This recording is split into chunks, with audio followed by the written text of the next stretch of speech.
Welcome to First Chapter Indie Reads. I'm Leslie, and I read the openings of indie novels so you can find your next favorite author. Today I'm reading Heiress of War, a fantasy by Elle Winters. Chapter 1. Cora was certain there was no better smell than cinnamon sugar. The scent wafted down the cramped sidewalk to where she stood in line. The seconds ticked by, growing in number as the man in front of her shuffled forward. Cora leaned around him to check the line. She knew Theo was already waiting for her. He could wait. A sleek black car zoomed by next to the line, mixing the smell of exhaust with the scent of Alma's churro cart. Cora scowled at it as it rumbled away across uneven cobbles. Alma had set up her cart at the edge of the old night market. Cora could see a few of the brightly colored stalls set up in front of stone buildings older than the concrete beneath her feet. Just a few blocks down, the car screeched to a stop in front of a club, the flashing neon lights reflecting off the door as it swung open. Cora turned her attention away, uninterested. The line shuffled forward again, and a warm voice called out to her. "Cora, where have you been, lady?" Cora smiled easily, savoring the sound of Alma's gently rolled R's. "Studying for exams." Alma clucked her tongue. "Those professors better give you good grades." "If they don't, I'll send them your way." "I'll set them straight for you." Alma rested a hand on her hip. "How many churros you need tonight?" A small shadow moved behind Alma, catching Cora's attention. She smiled slowly. "Better give me 3. Cora strode away from the cart with 3 paper-wrapped churros. She moved closer to the middle ring, sparing a glance up at the top of the old stone wall. The little shadow had been right next to it, away from the market and the rumbling club. Cora slowed, frowning at the statue in front of her, ancient as the wall itself, and so weathered it was hardly recognizable in the evening light. A phoenix perched on a stone pedestal, its wings pointed to the sky, the symbol of the fire goddess Elide, and behind the statue hung a bright red poster, visible even in the shadow of the wall. "Tired of losing jobs to androids?" the poster read. "Join the People's Employment League today and fight for your right to work." "Are you still putting up these posters, Mila?" Cora asked. A small girl, 8 or 9 years old, came out from behind the statue. She held a roll of tape and several sheets of red paper. "They pay me for every poster," she shrugged. "But do they bring you churros?" Mila's eyes lit up. She snatched the pastry out of Cora's hand, scattering cinnamon sugar everywhere. Cora laughed and brushed crumbs off of Mila's shirt. "You better get home before your mother drags you to bed." Mila threw her arms around Cora and gave her a squeeze before bounding off into the darkness. Cora brushed sugar off of her headscarf and jacket. She glanced up at Elide's shrine, frowning again, then sighed softly. She broke off a small piece of churro and laid it at the statue's feet. "Accept my offering, great goddess," she murmured. The hollow bracelet on her wrist chimed. She glanced down at the message typed across the screen. "Where are you? The match is about to start." Cora held the bracelet up to her mouth. "Just save me a seat, I'll be there soon." She turned her back on the shrine and took a big bite. Totally worth it. "Just save me a seat, I'll be there soon." Theo swiped his thumb across the screen, erasing the message. He downed the last of his drink and stretched. The Dragon Slayer was mostly empty, other than a single table of city watchers in the corner. The old wooden stool beneath him groaned as he shifted. It was likely as old as the tavern itself. "You having another tonight, Theo?" Theo slid his empty glass forward. "Not tonight, Sloane." Taller than Theo, with a mane of thick red hair and a meticulously trimmed beard, Sloane took up most of the space behind the bar. Sloane wiped a few drops off the otherwise spotless surface. The wood gleamed in the dim light, despite the countless nicks and scratches along its edges. "Where's your girl?" he asked. Theo gave him a hard look. "She's not my girl." Sloane cocked his eyebrow. Theo glanced away, lowering his voice despite the lack of other patrons. "You'll send her down when she gets here?" "Sure thing." Sloane slid his hand under the bar, and a panel in the back corner slid open. Theo gave him a little wave before walking into the elevator. The panel slid closed again, and the elevator descended. Theo hummed along to the soft music playing over the speakers. It took a full 3 minutes to reach the bottom. Sound washed over Theo as he left the elevator.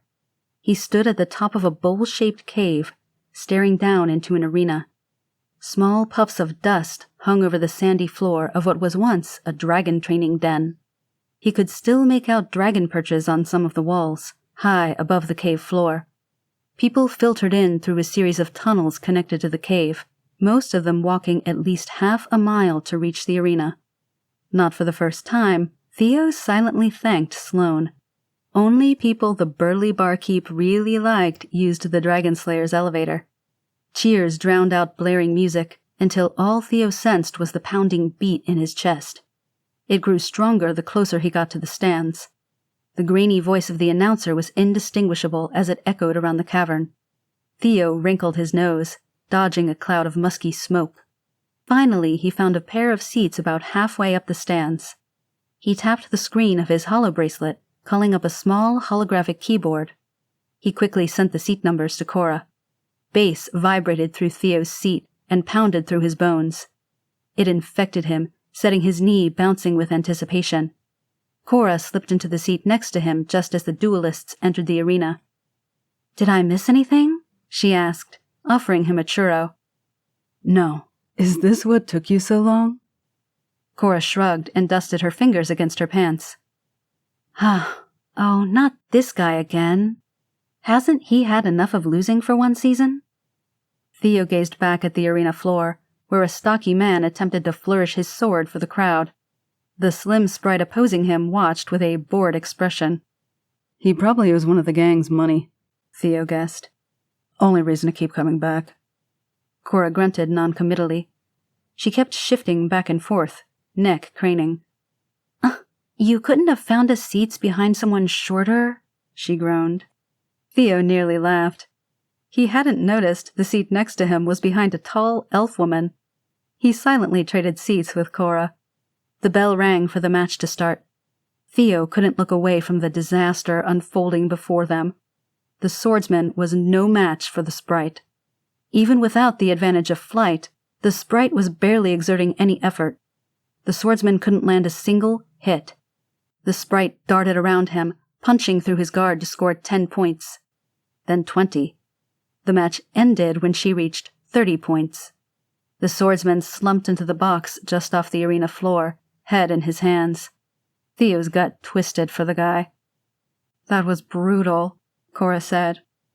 "Whoever sets the roster has it out for him. There's no way he should have been paired with that sprite."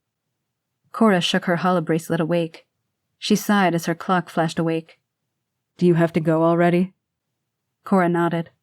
"I told you, I only had time for one match tonight." Yeah. Have to get your beauty sleep and all that." Theo tucked the end of her blonde braid back under her headscarf. "What is it tomorrow? Kissing babies?" "No, kissing babies was last week. Tomorrow is raising money for orphans." "Ah, yes, how could I forget about the orphans? And then you'll be volunteering at the soup kitchen?" Cora shoved his shoulder. "Actually, I have to get ready for a welcome party."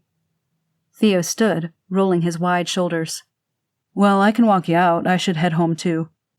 He led the way out of the stands, making an opening for Cora in the crowd. She nodded her thanks once the crowd thinned. He walked slowly so that she could keep pace as they made their way up to the elevator. "How's your mom doing?" Cora asked, slightly out of breath. Theo slowed a touch more. "She's doing all right. She's been calling Isla and the kids nearly every day." "It must be hard having them in another city." Theo's hands clenched briefly. "Yeah, but at least the train line is finished. I keep telling her to go visit." "You wouldn't go with her?" Cora asked, swiping long strands of hair out of her face. "I've got too much work right now." Cora didn't press, and Theo didn't elaborate. They went back to chatting about the match as the elevator ascended. Humid night air pressed around them as they left the Dragon Slayer. Theo walked with her until they approached the middle ring. Cora turned to him, her smile warm. "I'm off to help some orphans." "Have a good night, Theo." "Night, Cora." Theo smiled back. Oh, wait, I didn't ask who the welcome party was for. Cora's smile fell slightly. The new Chancellor of Galta. Theo gaped at her. He fought to keep the surge of anger out of his voice. It's been, a month since they reorganized their government? Is that even enough time to clean the blood off the streets? Cora winced. My parents invited him.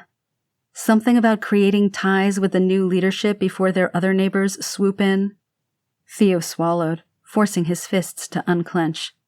Just tell him about your work with the orphans. It'll charm the blazes out of him. Will do. Good night, Theo. She gave him a wry smile before disappearing into the night. Cora wove farther away from Theo, meandering down streets at random. After 6 years of nightly wanderings, she could map most of Naurus. She knew every route from home to the Dragon Slayer and knew her way to Theo's work, their favorite restaurants, and the weekly markets that moved around. She both loved and hated crowds. They came with both the ability to disappear and the risk of recognition.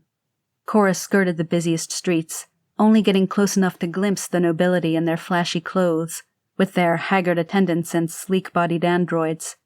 She wove down streets packed with stone houses next to glass and steel shops. She edged around the night market, slipping down narrow alleys until she reached a familiar metal gate. It was set into thick stone blocks, the hinges rusty. It shrieked as Cora pulled it open enough to slip through.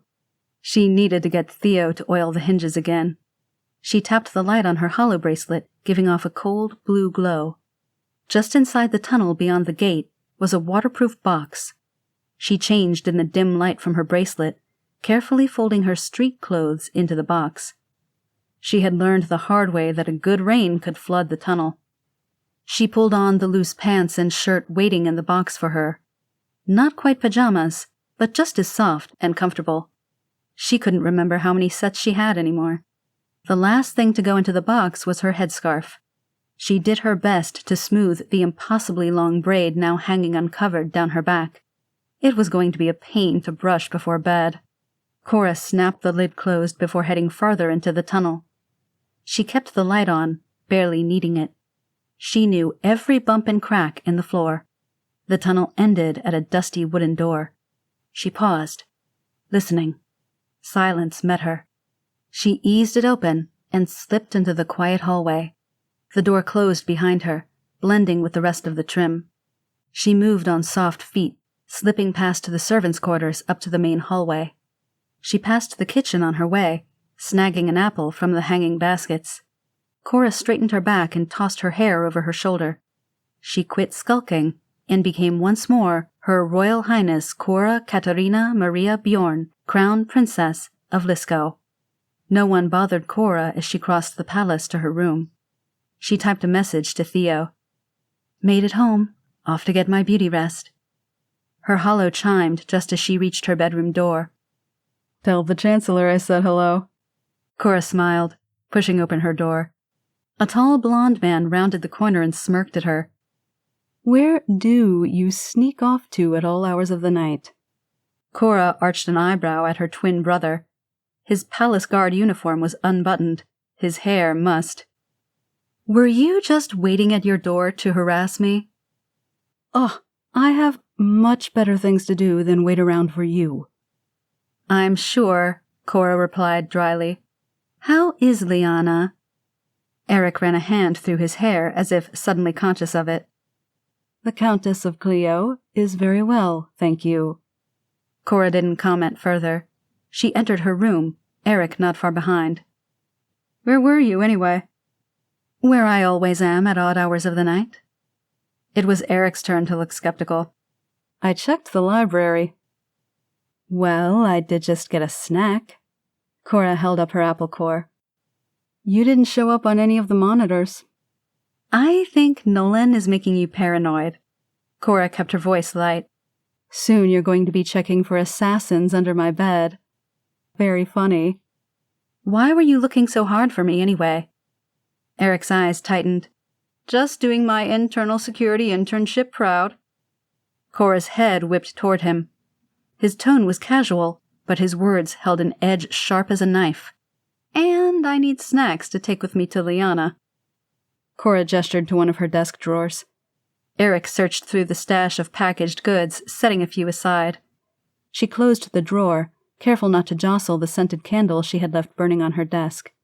Do I want to know what you're doing with the Countess of Cleo in the middle of the night? He looked up and waggled his eyebrows. Cora tossed her apple core at him, shuddering. Eric laughed, scooping up his pile and heading for the door. She followed, snatching up a dropped package. Next time, find your own snacks. Thanks, Cat. Cora shook her head, closing the door behind him. Her hollow dinged again, projecting a reminder above her wrist. Welcome committee, 9 a.m. Hair and makeup, 6 a.m. She played absently with the candle. Her fingers wove through the flames, the fire nothing but a pleasant warmth against them. She'd never known the pain of heat, thanks to the gift of the Bjorn clan. But as her mind drifted to the Galtan delegation, she had the sinking feeling she was about to get burned. Chapter 2. Callan shot up, panting. He frowned at the white sheet tangled around his legs. He had just been hiding, shots ringing around him. His legs swung over the side of the bed, feet sinking into plush carpet. The remains of his nightmare faded as his surroundings crystallized. He rose, thoughts still fuzzy, fumbling for the light switch. The hotel room came into sharp focus as his eyes adjusted. He allowed his heart rate to slow. It was a dream. Or a memory. Either way, he was no longer fighting for his life. He shivered into the bathroom and turned the hot water full blast. Callan washed away the last remnants of his dream, letting it swirl away with the suds. By the time he finished, the entire bathroom was steamed. He wiped the mirror clean, regarding the face staring back at him. Callan Byrne, hero of Galta. He slid his finger along the scar cutting through his left eyebrow. It had been months, yet his fingers still found it. Blue eyes scanned his chin and determined it wasn't worth shaving just yet. He ran a comb through his dark hair and called himself presentable. He dressed with similar precision. He pulled out his clean uniform, freshly pressed by one of his men. He wore no regiment number, only the new symbol of Galta on his shoulder. His eyes lingered on the insignia. He had chosen it himself. A brilliant red phoenix on a background of gold. A nation rising from the ashes. Callan checked the time and frowned. He sat to lace his boots just as a knock came at the door. Dayan entered without waiting for permission. Callan nodded to the lieutenant. "Are you ready, sir?" Almost." Callan stood, checking that the bed was neatly made. Satisfied, he swept past Dayan and into the hallway. The rest of his men were already waiting for them. He gave them a quick inspection before declaring them presentable. He ignored the elevators, instead leading his men down the stairs at a brisk clip. They wouldn't take vehicles, a decision finalized the night before. Callan's men created a bubble around him, clearing a space in the crowded streets. He looked up at the palace as they moved. Half of the building stared out from slits in the stone walls. Guards patrolled between stone parapets, gleaming steel spears on their shoulders.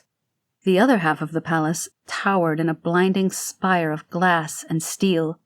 From what Callan had seen of Narus, the rest of the city was much the same. A jumbled mash of ancient relics and modern wonders. People gathered on the streets as Callan and his men passed. He smiled and waved, sharing a look with Dayan. The captain had mapped a long, circuitous route to the palace. The crowds only grew. His men soaked in the attention, waving and winking at pretty girls. "The hero of Galta!" someone shouted. "The oppressor's bane!" People along their route took up the shout, until the titles were a chant following Callan all the way to the palace gates. They were met by two men in palace uniforms. One was a lanky young man with blonde hair. Callan immediately recognized him as Prince Eric. The other was older, with close-cropped dark hair and a shadow of a beard.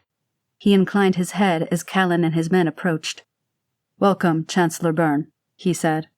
"I'm Nolan Harcroft, head of palace security. This is His Highness Prince Eric." Callan bowed politely. The prince gave the barest of nods. Callan's fingers twitched briefly, then he motioned for his men to bow as well. "If you'll follow me." Nolan gestured toward the palace. Callan followed them inside, keeping his pace measured. No need to appear too eager. Even this early in the morning, the palace was noticeably cooler than the city. Dayan wiped a bead of sweat away from his eyes. Lauren, Dayan's second, sagged slightly at the pleasant change of temperature. "Your honor guard can wait here," Nolan said. He pointed to a room with a handful of tables and chairs and a coffee bar. A couple of palace security guards already occupied tables, snacking or scrolling the holonet. Callan and Dayan exchanged glances. "I prefer to stay with the Chancellor," Dayan replied gruffly. Nolan frowned. "Very well. The rest of your men can stay here." Callan gave Dayan a small nod, and the rest of his guard filed in. Nolan barely waited for them all to enter the room before leading the way again. Prince Eric let out a sigh, like he was used to Nolan's brisk pace. They stopped outside a set of intricately carved wooden doors. Callan's eyes roved over scenes of dragons flying over rolling hills. Their scales gleamed with polish. The doors swung open before he could take in any more. The inside of the room was just as beautiful as the doors. Long, stained-glass windows depicted more dragons, breathing fire. Tall bookcases nestled between the windows, the same wood as the doors. To one side of the room stood a heavy desk, its edges carved with sailing ships that seemed to ripple in the mottled light from the windows.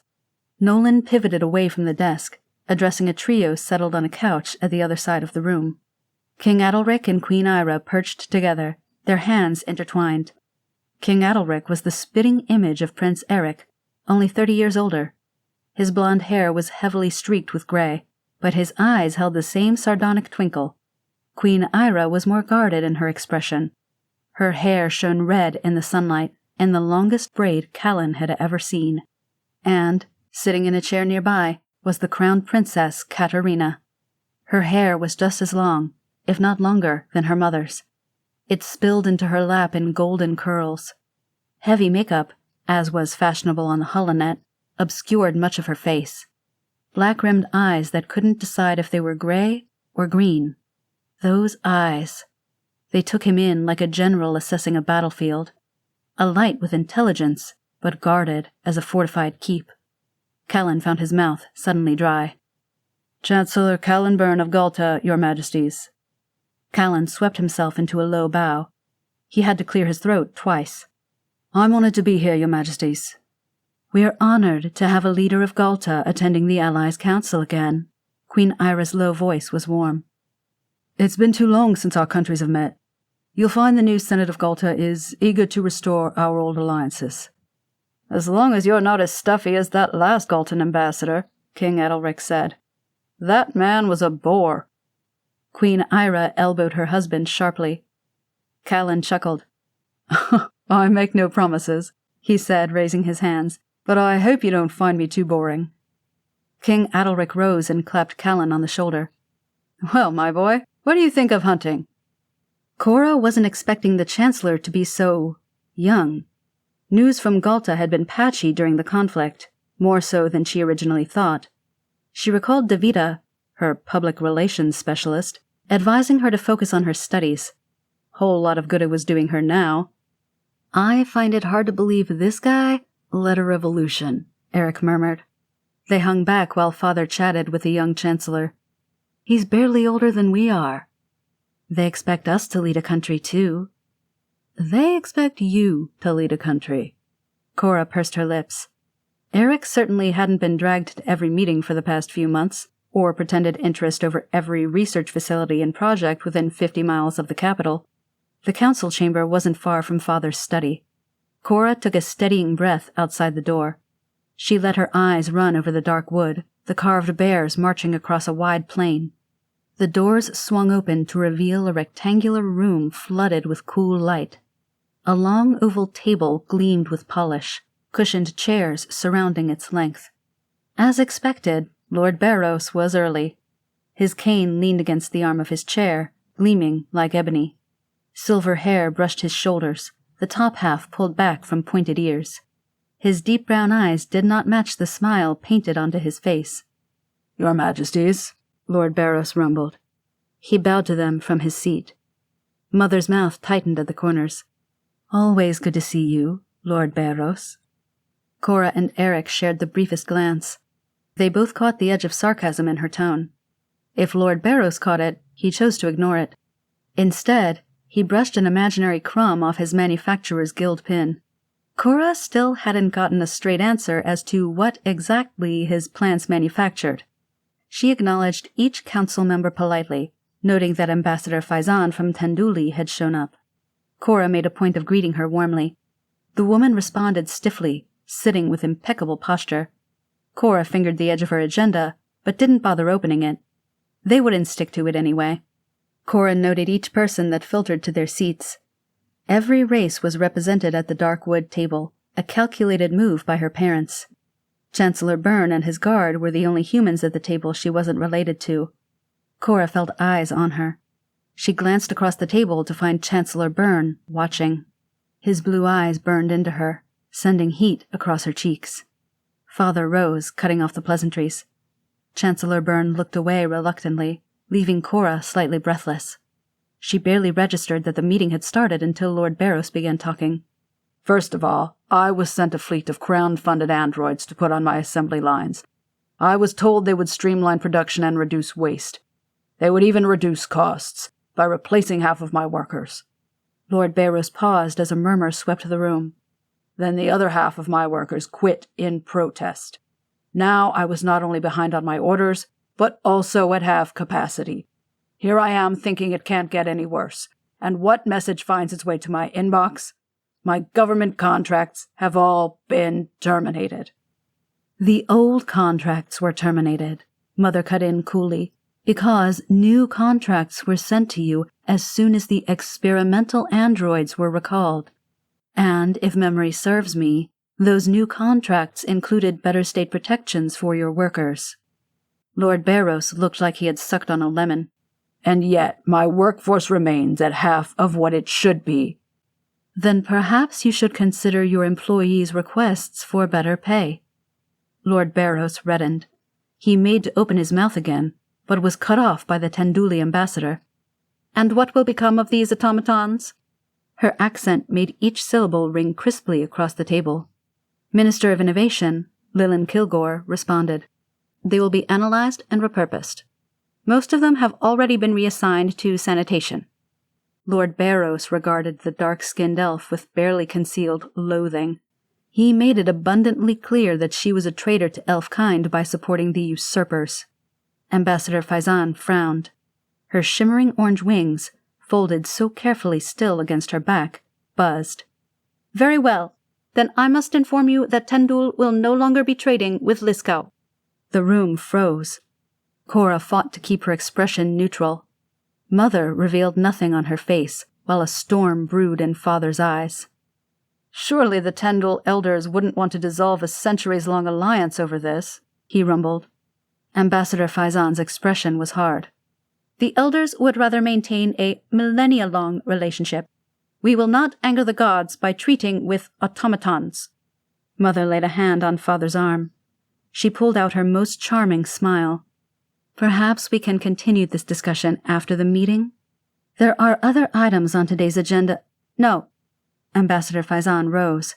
Her wings snapped open, then closed again. We have been tolerant of many of your so-called advances. Horseless wagons, floating barges, lights with no fire. But you go too far. You will bring the gods' wrath down upon your heads, and Tendul will have no part of it. Cora watched, stunned, as the ambassador stormed out. The council doors banged shut behind her, echoing in the now silent room. Mother exhaled slowly through her nose.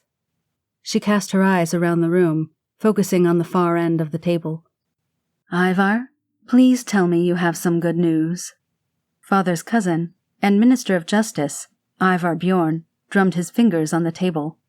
Once a star nutball player, he still had the burly build of an athlete. Thick eyebrows pulled down over his brown eyes as he cleared his throat. Not entirely. The protesters, People's Employment League, have gone to ground since the last demonstrations. The city watchers are analyzing the latest vandalisms for patterns, but they remain inconsistent. We have, however, identified one of their leaders. Ivar tapped the screen of his holobracelet a few times. and an image rose from the center of the table. A young woman smiled wickedly at them, rotating slowly in place. Her hair was deep blue, while pale green scales shimmered across her cheekbones. "Thalassa Melis." Ivor glowered at the woman's picture. "She's on the run from the Eastern Mer tribe for larceny, conspiracy, and high treason. We've uncovered several payments to a bank she's linked to." "Why would she care about employment rights in Narus?" Cora swallowed as all eyes in the room swung to look at her. She shoved her shaking hands under the table. Ivor's smile didn't reach his eyes, and when he spoke, it was with forced patience. "As far as we can tell, she doesn't. We believe she was hired onto their cause." Cora fought to keep from shrinking into her chair. Mother drew Ivor's attention away from her. "Is this criminal in custody yet?" "No, Your Majesty, this is an ongoing case." The discussion moved on, Cora struggling to focus on the conversation. She felt Ivor's eyes on her. She chanced a glance at him, finding contempt blazing in his gaze. It disappeared quickly when her parents spoke to him. As the meeting began to close, Chancellor Byrne rose from his seat. "Before we finish today, I'd like to thank King Adalric and Queen Ira for allowing New Galta a seat at this table." Mother and father acknowledged him with inclined heads. "As a symbol of our gratitude to our friends and allies, I have a gift for you." Chancellor Byrne motioned to his captain, who pulled a bundle of wrapped cloth out of his cloak. Chancellor Byrne took the package and set it in front of Father. Father's eyes lit up as he unwrapped the gift. Inside was a phoenix statue about the size of Father's hands. It was painted in brilliant reds, the tips of every feather dripping gold. The phoenix's wings were spread, as if leaping into the air. Chancellor Byrne bowed as Cora's parents thanked him for the gift. His eyes flicked to hers over the table. "I hope our friendship will continue for years to come." And that's where we'll leave Cora and Kellen. Thank you so much for listening to the opening of Heiress of War. If you're already invested in Cora's fate, there's a link in the description where you can grab a copy and keep reading. Supporting the book directly is the best way to support indie authors and help stories like this continue. Let me just read the description of the book for you so you can get a broader feel of the scope. A princess with a price on her head. A rebel turned politician. A fighter with a painful past. A scholar running from expectations. Their lives will never be the same again. Cora's family has ruled Liskow since the fall of the Dragon Riders. All 3 centuries of their rule have been counted by intrigue and infighting. Every step Cora takes is planned to ensure she survives long enough to take the throne. But when the charming head of Galta's new Senate comes to Liskow, Cora's carefully planned future goes up in smoke. Cora is forced to flee her home, and when she and her companions encounter a wild dragon, she is thrown into an entirely new role, the first dragon rider in centuries. Cora will have to learn about love, betrayal, and what it takes to be a leader. Every week on First Chapter Indie Reads, I bring you the opening of a remarkable indie novel so you can discover new authors and decide which worlds you want to step into next. And if you'd like even more behind-the-scenes content, author interviews, bonus features, extended readings, and books that may not be the right fit for YouTube, you can follow me on Substack. It's where this community gathers off YouTube, and it's the best way to stay connected as the channel grows. Thank you for spending part of your time here, and I'll see you in the next First Chapter.